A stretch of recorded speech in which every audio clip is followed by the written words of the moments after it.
정관용의 지금 이 사람. 여러분 안녕하십니까? 정관용입니다. 남자 선생님은 그냥 교사고요. 여자 선생님은 여교사입니다. 남자 기자는 그냥 기자고 여자 기자는 여기자라고 하죠. 이렇게 우리는 아직도 알게 모르게 남자 일, 여자 일을 가르고 또 전문직 여성들 앞에 여라는 성별 접두어를 붙이고 있습니다. 저도 오늘은 여성 기자라는 말을 쓰겠는데요. 우리나라 여성 기자로는 최초로 정년 퇴임을 한 분이 있어요. 지금 인기 방송인으로 활동하고 계시죠? 유인경 기자. 오늘 함께 만나봅니다. 유인경 기자.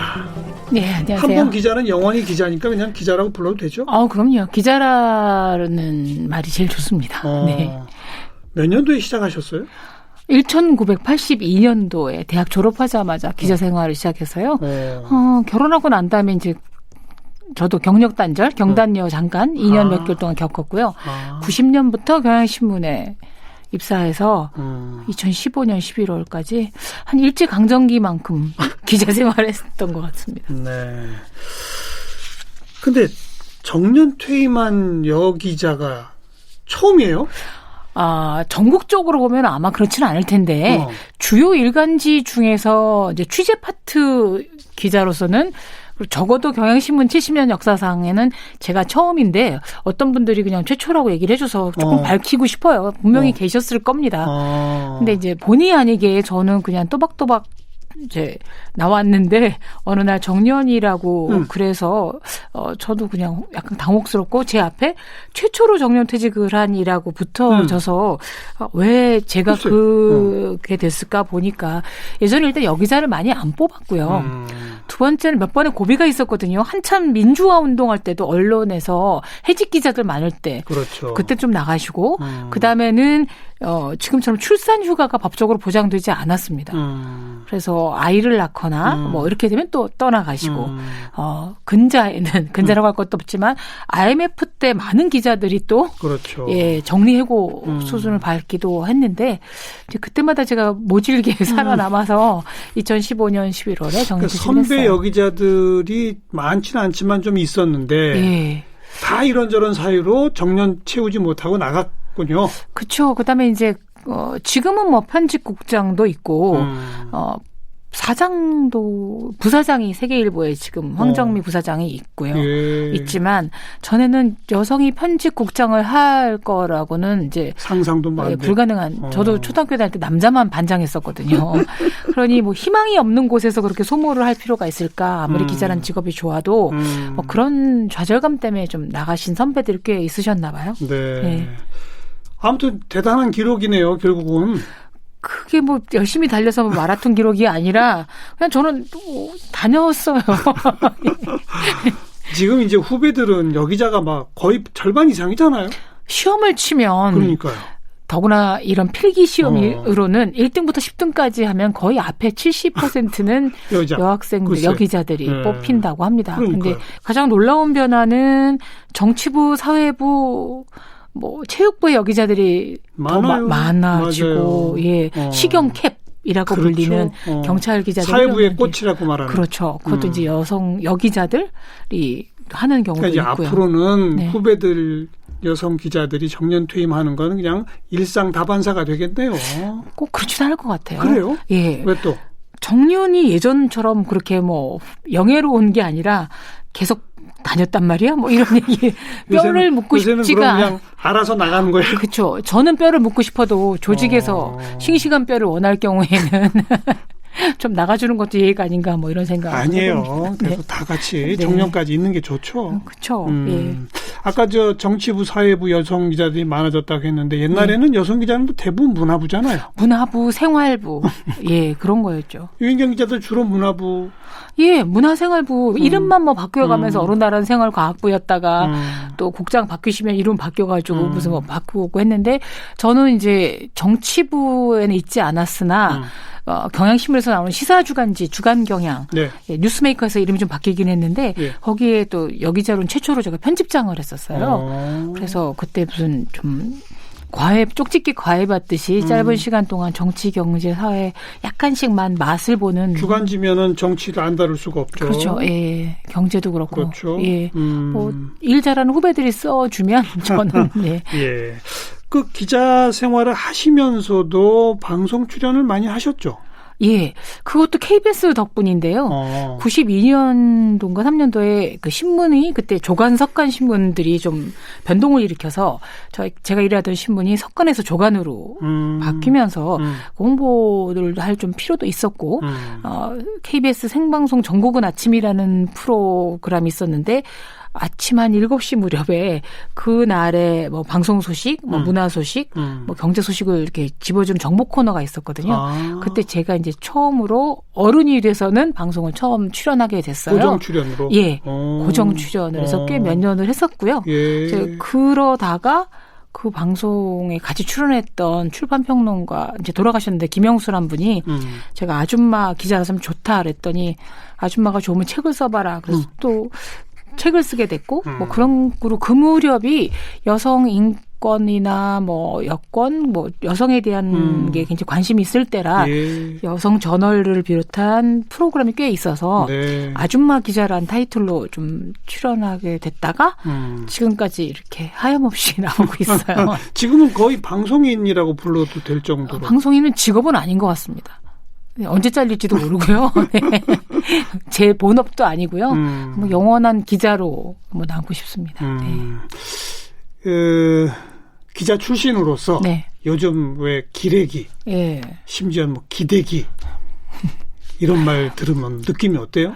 가슴 아프기도 하고 부끄럽기도 하죠. 근데 이제 변명을 하자면 시대가 기레기를 생산하는 게 아닌가라는 생각을 첫 번째 한번 해봐요. 이제 핑계를 대면 뭐냐면 너무 속보 경쟁이거든요. 그러니까 온라인 중심으로 돼 있기 때문에 네. 기사의 뭐 정확성, 문장의 정교함 이걸 따지지를 않고 무조건 온라인에 올린다 이거죠. 지면을 갖고 있는 신문이라 하더라도. 그러다 보면 열심히 발품 팔고 취재하고 뭐 이런 게 아니라 뭐 이른바 인플루언서라고 하는 사람들의 SNS 그래서 뭐 누가 페이스북에 이런 글을 올렸어. 그래서 정말 아니 앉아서 페이스북만 들여다보고도 월급 받는단 말이야. 그렇죠. 돈 벌기 제일 쉬운 직업 중에 하나다. 뭐 이렇게 예. 돼 있기도 하고 뭐 드라마에서 누가 죽었다. 이거 올려놓고 돈을 벌어? 뭐 이렇게 되고 그다음에 이 신문마다도 이제 약간 성향이 다르지 않습니까? 그래서 뭐 진보 신문도 네. 있고 보수 신문도 있다 그러면 그 성향에 좀 반대편에 있는 많은 독자층이나 대중들이 반대편 성향을 기레기다, 쓰레기다. 욕하고 뭐. 서로 예. 욕하면서. 그것이 이제 제가 굳이 바깥 외부적 요인이라고 친다면 예. 이제 자성으로 들어가 보면 일단 기자란 직업이 너무 많아졌습니다. 맞아요. 예, 유튜버들도 매체 스스로 자체가 많아지다 보니까. 유튜버들도 기자라고 스스로 얘기를 할 아이고, 정도로 누구 TV 만들어서 전 국민의 한 3분의 2가 기자가 된 것 같고요. 예전에는 뭐 공채 시험도 있고 뭐도 있고 그다음에 우리가 수습이라고 부르는 1년 정도의 과정을 통해서 취재법이나 문장 작성법이나 이런 거를 배울 기간도 있었고 예. 언론 단체 등에서 재교육을 좀 시켜주기도 했습니다. 그렇죠. 연수를 받고. 근데 이제 거의 없어졌어요. 그러다 보니 자기 개발이나 공부할 시간이 줄어들어서 그다음에 속보성 뭐에 따라서 하는 것도 있고 가장 제가 이제 안쓰럽게 생각하는 건 저도 마찬가지였겠습니다만 최근에 그 뉴스에 크리스 윌리스라는 폭스 뉴스의 기자가 같은 편으로 알고 있었던 트럼프 대통령을 호되게 인터뷰를 해가지고 이제 낫다라는 게 나와요. 같은 성향인 줄 알았더니 근데 예. 이분이 거의 뭐 70대 후반이신데 우리나라에서는 일단 정년 이후에는 활동할 수 좀 없고 뭐 대기자는 그렇죠. 제도가 있습니다만 그렇죠. 근데 칭찬받는 이유가 정교한 자료 조사와 상대 논리의 허점을 그 파헤치는 질문을 한다였어요. 네. 근데 정교한 자료 조사를 하는 기자가 몹시 드뭅니다. 요즘 상대의 논리 허점을 짚으려면 본인도 굉장한 자료가 있어야 되는데 공부 안 하고 그냥 가는 거예요. 그게 참 많고 제가 좋아하는 고레에다 히로카즈라는 일본 감독이 우리나라 부산영화제가 참 성공했다라고 얘기를 하면서 근데 한국 기자들은 왜 나한테 맨날 영화에 대해서 안 묻고 한국 음식 뭐 좋아하세요? 뭐 이런 것만 묻는다 그래서 저도 굉장히 부끄러웠던 적이 있어서 후배들 만나면 좀 운동 삼아서라도 발로 뛰자. 그리고 한 번은 이름 달고 나가는 기사인데 그러니까요. 한번 읽어보고 이건 독자로서 한 번만 읽어보는데 5분도 안 걸리는데 신문 기사는 200자 원고지 10매 정도잖아요. 예. 그거 하는데 그것조차 좀 힘든 모양이에요. 예. 그리고 또 게다가 그 SNS가 네. 사람들의 생각을 자꾸 단편화시키고 그렇죠. 그리고 또 극단화시키는 게 있어요. 네. 그러니까 이제는 아까 말씀하신 것처럼 유튜버들도 기자라고 자기 스스로 칭한다. 네. 그러다 보면 가짜 뉴스도 막 그럼요. 있고 예. 뭐 이런 상황이 되다 보니까 기존 매체들도 자꾸 그런 거 흉내내려고 하고 그렇죠. 이런 악순환도 있는 것 같아요. 그러니까 뭐 편들기, 편가르기, 편들기가 이게 사실 대한민국의 가장 큰 문제가 지금 갈등, 네. 그다음에 혐오. 근데 사실 그게 언론에서 많이 주장하는 게 아닌가라는 생각을 많이 합니다. 네. 원래 정치와 언론이 네. 사회 내에 있는 갈등을 좀 이렇게 조정해내는 역할을 해야 그렇죠. 되는데 예. 우리는 반대로 조정이 아니라 조장을 해요. 그럼요. 적극 주장이죠. 그것도 이제 방관이 아니라 왜 그럴까? 기자를 이제 그만두고 나니 그게 얼마나 편견이 심한 일인가. 네. 이제 매일매일 이게 편견일까 아닐까를 되짚어 봅니다. 특히 정치부 기자들이 꽤 심하죠 지금. 네. 근데 참 신기해요. 이 통합당 출입하면 본인이 통합당 의원이 되더라고요. 민주당 가면 민주당이 되고, 예, 신기했습니다. 정년 퇴직한 후에 네. 알파 레이디 리더십 포럼? 정년 퇴직 후가 아니고 경향신문의 재직 시에 했는데, 이게 왜냐면 뭐예요? 제가 이제 강의를 외부 강의를 좀 많이 다녔어요. 그러다 보니까 젊은 여성들을 만나보니 우리 알파걸이라 그러잖아요. 뭐 재능도 있고 체력도 좋고 야심도 있는. 근데 이 알파걸들이 직장에 들어오거나 사회에 나가면 알파 레이디로 제대로 성장을 하지 못할까. 정말 오만 법들로는 지금 뭐 양성평등의 직장의 갑질, 뭐 망지에 별별 법이 다 여성들에게 길을 열어주고 있는데 예. 왜 이럴까라는 문제점을 한번 여성들에게 짚어주고 싶었어요. 사회의 원망이 아니라. 그러면 우리들은 젊은 여성들이 이 사회가 요구하는 태도를 갖추고 있나, 능력을 갖추고 있나, 반성도 좀 하며, 그래서 뭐 선배 여성 리더들도 좀 모시고, 근데 뭐 기업 임원들한테도 우리가 필요한 인재상은 이런 거다, 뭐 얘기도 듣고, 교양 강좌도 하고, 그래서 그걸 알파 레이디 리더십이란 말을 좀 그닥 좋아하진 않지만, 네. 그래서 정년 퇴직 전까지는 제가 한 5년 정도 이제 진행을 해서 했었습니다. 신문사 내에서 한 거고. 네, 외부 활동인데 주로 그러니까 젊은 여성들을 대상 교육 프로그램. 네. 근데 어머니들도 와서 우리 딸이 회사 그만두고 싶어 하는데 왜 그럴까요? 그러고 오셔서 듣기도 해서 제가 그거를 조금 성공시켜서 네. 제가 강의도 다니고 방송도 다니고 딴짓을 참 많이 했는데 돌 안 맞고 무사히 정년 퇴직을 박수 받고 나왔습니다. 청춘 고민 상담소는 뭐예요? 그거는 아마 다른 프로그램에서 진행했던 마이크 임팩트라는 곳에서 했던 강의 프로그램인데 자원봉사, 그러니까 재능기부로 해서 좀 이름이 나와 있었고요. 그다음에 신문사가 이제 종이신문으로 안 되니까 블로그도 하세요. 팟캐스트도 하세요. 그래서 있을 때는 시킨 대로 다 했죠. 뭐 직딩 119라고 해서 직장 문제 뭐. 글쎄 왕언니 유인경의 직딩 119. 예, 그것도 제가 제목을 이렇게 좀 웃기게 붙였었는데, 그냥 고창 기자 시절에 수습이나 뭐 이렇게 신입사원들의 애환을 그때만 해도 지금처럼 뭐 꼰대라든가 뭐 Z세대들이 없을 때여서 그나마 편안하게 조금 얘기를 해주다가 정년 퇴직과 동시에 이제 다 그래요. 접었습니다. 그럼 예. 이게 정년 퇴직 후에 하신 게 아니고 전이에요. 네. 신문사가 이런저런 활동으로 네네, 하셨던 거구나. 네, 신문사에서 이제 하라고 해서 했던 일이고요. 그러면 퇴직한 후에는 이런 식의 프로그램을 개인의 이름을 걸고 하는 건 없어요? 예, 안 하려고요. 왜요? 어떻게 찾은 자유인데 제가 또 거기에 끌려가서. 예. 그래서 그냥 이 방송도 좀 나오고요. 예, 그다음에 뭐 책 쓰는 게 제법 팔려서 인쇄도 받고 주 수입원 이제 강의였는데 코로나 때문에 강의가 탓에 없어졌죠. 예, 정말 코로나 사라지라고 매일 기도하고 있습니다. 네. 이번에도 기쁨 채집이란 책을 내셨더라고요. 네. 제목이 참 좋아요. 아유, 감사합니다. 기쁨을 채집한다. 네.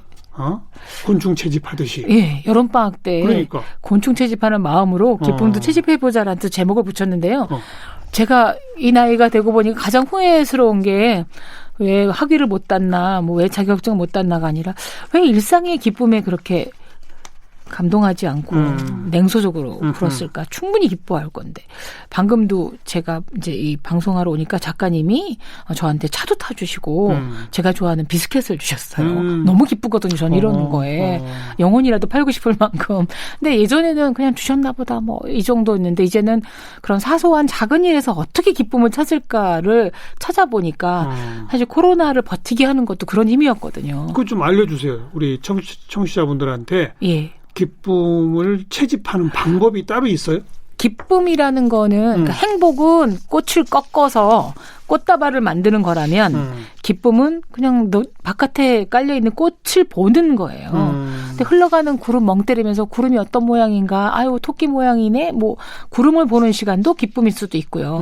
저 같은 경우에 이제 게을르거나 대숭스러워서 얻는 기쁨이 굉장히 많은데 계절 바뀔 때 헌옷 이렇게 낡은 옷 다시 지난 계절 입었던 옷 꺼내보면 주머니에서 돈이 나올 때가 있어요. 너무 횡재한 것 같은 거죠. 그게 뭐 그 1,000원이 됐든 10,000원이 됐든. 근데 그걸 갖고 10,000원 나왔는데 50,000원 넣어둘 걸이라고 후회하기보다 10,000원이라도 어디야 뭐 예, 이런 거. 예. 제 남편을 제가 굉장히 흉보면서 방송에도 써먹고 뭐 하긴 하는데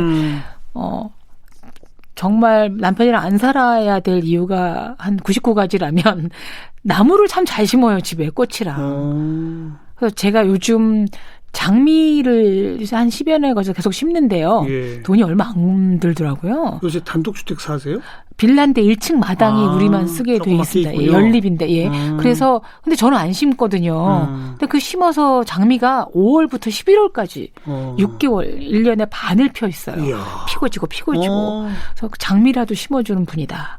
그래서 그걸로 점수를 따고 있죠. 요즘 예. 방송에 남편 얘기 많이 하시더라고. 네. 그 남편이랑 사이가 좋으면 방송에서 안 불러주기 때문에 화목한 가정을 별로 배척하는 분이니까 제가 남편 흉보면서 계속 나오고 있는데 얼마 전에 이제 제가 출연한 어떤 프로에 이렇게 직접 실물을 보여줬어요. 후회하고 있습니다. 왜요? 왜 데리고 나왔는지, 왜 모시고 나왔는지 모르지만, 예.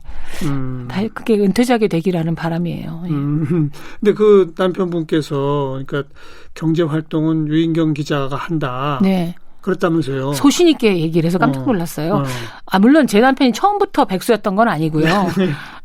굉장히 잘 사업을 운영하던 청년 실업가였는데 잘 나가다가 이제 부도도 내주시고 그 후에 뭐 딴 사업을 했는데 안 되시고. 게을러서 잘 안 되고 그래서 제 남편은 돈을 안 버는 게 저를 도와주는 거예요. 뭔가 사업을 하시지 않아 주시는 게 그래서 그 갈등 기간이 없다고는 할 수 없었는데 뭐 양성평등 시대에 둘 중에 한 사람만 더 능력이 있거나 가성비 예. 좋은 사람만 벌면 되는 거고 예. 그렇다고 제 남편이 저 대신에 집안 살림을 하는 하우스 와이프는 아닙니다. 네, 하우스 허즈밴드는 아니에요. 그것도 안 하세요? 자기 먹을 건 잘 챙겨 먹는데 뭐 청소를 한다거나 이건 아니고요. 그래요? 예, 그냥 영국의 여왕 같다고나 할까요? 통치하지 않으나 군림하고 있습니다. 복이죠 뭐. 그러나 장미는 잘 심는다. 장미 잘 심고요. 강아지 키우는데 개 잘 산책시키고. 예. 이렇게 예. 항상 좋은 면만 보려고 노력하시는구나. 그렇죠? 예. 그게 제가 평화롭게 살 수 그게 있는 기쁨 채집의 지름길입니다. 방법이군요. 네, 어떻게 하면 이게 유리하게 저를 만들 수 있을까? 예. 항상 나쁜 면보다는 좋은 면을 보자. 예. 네. 오늘도 정관용 교수님 만난데 너무 기뻤고요. 예. 그걸로 오랜만이잖아요, 우리. 예, 네. 그래서 아주 신나게 왔습니다. 네. 이 책에 보니까 네. 그 초등학교 때부터 고등학교 때까지 학교에서 집으로 보내는 가정통신문에 네. 우리 유인경 기자를 가르쳐서 명랑 하나 주의 산만함, 예의 바르나 주의 산만함, 두뇌가 명석하나 주의 산만함 이랬다면서요. 두뇌 명석하는 제가 그냥 일부러 쓴 거고요. 어쨌든 어떻게 12년을 그렇게 주의 산만으로 관철할 수 있는지 글쎄요. 좀 주의가 산만해요. 예, 뭐 잘 흘리고 다니고요. 손이 많이 가는 이제 체질인데 그 약점일 수도 있지만 저는 또 그걸 강점으로 받아들입니다. 주의 산만해서 일단 기분 나쁜 일 금방 다 잊어버려요. 예, 그래서 나쁜 일도 또 금방 잊어먹고 저는 사춘기도 잘 안 겪었고 갱년기도 한 번도 증세가 없었어요. 뭐 땀이나 뭐 이런 게 없었던 게 그것도 뭐 호르몬 뭐 힘보다 주의 산만해서 뭐 딴 거 하다 보면 잊어먹고 막 그래서 기분 나쁜 일이 오래 머물지를 못해요. 예.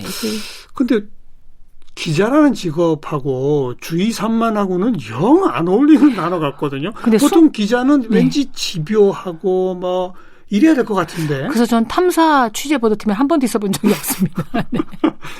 순간 집중력은 좋아요. 순간 집중력은 좋아서 그분 인터뷰할 때는 뭐 전쟁이 일어나도 인터뷰할 수 없는 집중력이 있어야 가능하죠. 예, 책 쓸 때도 마찬가지고 건들건들 쓰지만 쓸 때는 그냥 아무것도 안 보이고 안 들릴 정도로 예. 그러니까 순간 집중력과 주의산만함에 왔다 갔다 하면서 무사히 예. 버텨온 것 같아요. 또 유 기자 본인이 스스로 단점으로 꼽은 것 중 하나가 우유부단함이라고요. 예. 결정장애까지는 아니지만 거절을 잘 못했습니다. 근데 다행히 운이 좋아서 이렇게 나쁜 일로부터 유혹을 받아보진 않았어요. 지금 뭐 김영란법 때문에 촌지 못 받게 돼 있지만 예. 거액의 촌지에 유혹을 받았으면 굉장히 고민했을 텐데 한 번도 누가 주겠다는 분도 없었고 그리고서 뭐 예컨대 강의 요청이 오거나 원고 요청이 오면 저도 바쁘고 힘들고 할 텐데 다 받아들여요? 예. 그거 고민을 거절하는 시간 그냥 쓰자 뭐 이런 생각 듣고 뭐 아유 그냥 알았어 갖고 남의 보따리를 굉장히 많이 싸줘요. 근데 그 결정적 계기가 제 이메일 주소가 3월이에요. 3월이? SAMWRI라고. 왜냐면 그냥 겸손하게 살자란 마음으로 3월이가 우리나라의 대표적인 한여 이름이거든요. 예. 그래서 한여 이름으로 이메일 아이디를 한 이후에 거의 남의 보따리 싸주기, 남의 짐 져주기. 방금 이 방송하러 오기 전에도 어떤 분이 무슨 강의 프로그램 한다고 연사를 한 5분 소개시켜달랬는데 네, 네. 제 일 아니에요. 그거 고민을 하고 연결하느라고 그냥 한두 시간 금방 보냈거든요. 우유부단함이 아니라 오지랖이 넓으신 거라고 해요. 둘 다죠. 예. 근데 이제 언젠가 복 받겠지. 우유부단하면서 오지랖도 넓고. 네. 그러니 항상 바쁘고. 그러니 주의가 산만할 수밖에 없고. 예. 그런데 이렇게 연결이 되는 거군요. 네. 그게. 일맥상통하네요. 네. 결혼식 주례도 몇 번 하셨다고? 예. 아니 여성 주례 잘 못 봤는데요. 제 신문사 후배가 저한테 어느 날 갑자기 주례를 부탁하더라고요. 신문사 재직시 때 막 퇴직했을 때 일이어서 야 우리 신문에 사장님도 계시고 그다음에 아주 명문대를 나온 친구예요. 너네 학교 총장도 있고 교수도 많은데 왜 나야? 그랬더니 자기를 제일 잘 알고 지켜봐준 분이 했으면 좋겠다는 거예요. 그 기자는 남성 기자였어요. 여자 기자였어요. 여자 기자가 근데 선배 여기자한테. 예, 그래서 그 대근 이해를 해도 시댁이나 예, 또 이해를 하는데 아무 좋다고 그러셨대요. 그래서 해줬어요. 근데 그 이후로 한 3번 정도를 한 것 같아요. 예. 그래서 그냥 무사히 아무 생각 없이 일을 했는데 세상이 많이 이것도 이제 바뀌었구나. 저의 편견인데 네. 왜 항상 주례는 남성이라고 제가 편견을 갖고 있을까요? 그러니까요. 여성분들도 하는데 되게 하는 분들이 뭐 어마어마한 분들이시더라고요. 예, 굉장히 카리스마 있고 막. 근데 그때 뭐 여성스러운 복장으로 나타날 수도 없는 자리잖아요. 근데 어떻게 다행히 했는데 주례 반응이 괜찮았던 이유는 양가, 그러니까 그들에게 제가 이렇게 살아라 저렇게 살아라는 안 하고 네. 참석해 주신 양가 가족들에게만 부탁을 했습니다. 뭐라고요? 지금 이 순간부터 이분들에게 이 부부에게 관심을 끊으십시오.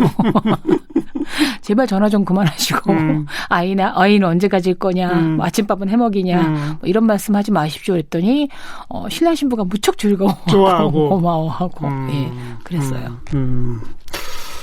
앞으로 계획이 있으시다면?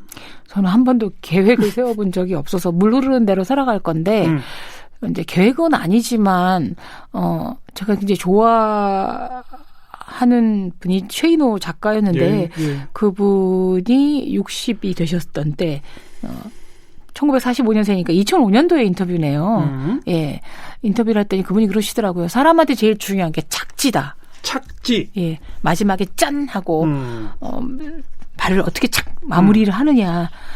지금 뭐 잘 저무는 것, 잘 사라지는 것, 착지 잘하는 것을 하려면 어떻게 해야 될까? 근데 저처럼 정년 퇴직 이후에는 제일 중요한 게 착지를 잘하려면 힘 빼기의 기술이 필요한 것 같습니다. 과거에 내가 누구였는데, 뭐 어떤 사람이었는데, 뭐 이게 아니라 그냥 현재 나 자신답게 사는 것, 그 다음에 욕심이 많으면 착지가 잘 안 돼요. 그래서 과욕, 젊어 보이려고 예. 너무 노력할 필요도 없고 예. 그다음 뭐 안간힘 쓰실 필요도 없고 그래서 이 좀 착지를 잘하기 위해서 힘을 빼며 살아야 되겠다는 생각을 하고 그다음에 이혜인 수녀님의 어떤 그 이광희 디자이너랑 인터뷰라는 걸 이제 들었는데 뼈 수술을 하셨답니다. 이 연골 수술을 양쪽에. 무릎. 네. 그래서 뼈가 얼마나 중요한지 알겠다. 네. 그래서 뼈 저리는 아픔, 뼈 깊은 예, 고뇌가 있었구나. 그러면서 나이 들어서 잘 살려면 제일 필요한 게 뼈. 그다음에 일. 그다음에 이제 일관관계인데 그렇죠. 그게 다 이루어지려면 뼈가 튼튼해야 된다. 건강해야죠. 건강해야 된다. 라고 수녀님조차도 매일 기도하는 수녀님조차도 뼈와 건강의 중요성을 아이, 얘기하셔서 예. 저도 요새 건강보조제 열심히 챙겨 먹고 그거 갖고 되는 게 아니고 많이 걷고 운동하셔야 되고. 예, 몸과 마음의 균형을 잘 하려고 그러고요. 그동안 제 몸한테 혹사시켰던 대가를 혹독히 치르고 있거든요. 이미 그럼요. 저는 이제 쓸개 제거 수술도 받았고요. 아이고. 예, 귀도 살짝 조금 약하게 들리기도 하고요. 그래서 60대 초반이신데 지금. 네. 근데 뭐 없어도 잘 살더라고요. 제 욕하는 소리 안 들려서. 기자 생활 하시면서 많이 힘드셨구나. 과로를 했습니다. 워낙 딴 일도 많이 하시고 그러다 보니. 예, 몸을 혹사를 해서 이 몸이 아주 응징을 하는 것 같습니다. 건강 관리하면서 착지, 예. 힘 빼기, 예. 욕심 내려놓기. 거기다 살짝 더하면 좀 귀여운 할머니로 살아가는 게 최고의 목표입니다. 예. 따님 한 분 계시잖아요. 네. 결혼했나요? 네. 그래서 손주를. 아니요, 아직 안 하고, 예. 언제 애 낳을 거냐 물어보는 것도 실례라고 얘기를 하길래 요새는 그런다면서요. 혀를 깨물고 있습니다. 네. 그런데 할머니가 되고 싶은 네. 건 확실하다. 제 친손주의 할머니이기 이전에 나이 든 할머니로서 최고의 목표가 귀엽게 사는 건데 제 딸이 그러더라고요. 귀엽다는 것의 가장 큰 특징은 모르는 거를 인정하고 그게 뭐예요? 그렇죠. 라고 물어보는 게 제일 귀여운 모습이래요. 예. 그래서 저는 잘 물어봐요. 예. 그래서 잘 물어보고 얘기해 주면 감사하고 저게 요망사항입니다. 예. 귀여운 할머니 네. 유인경 기자. 네. 그 귀여운 모습으로 오랫동안 우리 앞에 보여주시기 바랍니다. 아유 감사합니다. 네. 오늘 고맙습니다. 네.